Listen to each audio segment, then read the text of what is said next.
With all of our focus on the convention, the GOP convention underway now, how the thing is being funded is critically important. And one particular donor, an important and influential hedge fund manager, is rising through the ranks as one of the important donors in this. Gene Dugan's here to tell us a story about Paul Singer, founder of Elliott Management.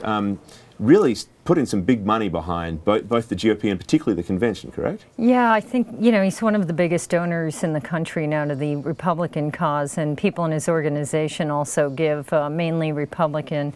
So he's become a real big force suddenly. Just over the last few years, he picked up this interest and has run with it. He was more of a low-scale kind of player. He suddenly just in recent years just emerged as this important figure. Yeah, exactly. You know, he's a man who's very successful, been involved with distressed debt, I think is where he's made a lot of his money. In fact, I know I used to work out of Argentina, and Elliott were very influential in battling Argentina and other countries.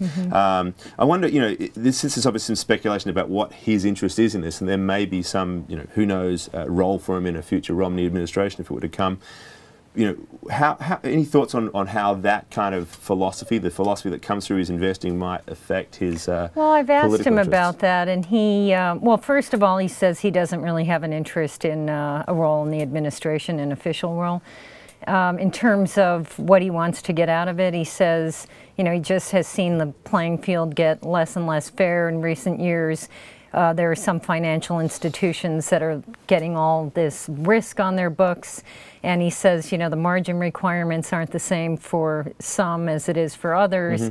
And so, you know, he's on a big tear to rip apart, you know, Dodd-Frank and restructure financial regulation. And so I think, you know, he's really made his voice heard. Right, yeah. He writes these investor letters that are now become like 40 pages long, and he sends that to the campaign, and he talks to him, and he gives them money, and he's really got their ear. Right, he's obviously applying his wallet to this. I think we have a graph that just a chart that will show us how much he's given. There it is, the large jump up, $2.3 million.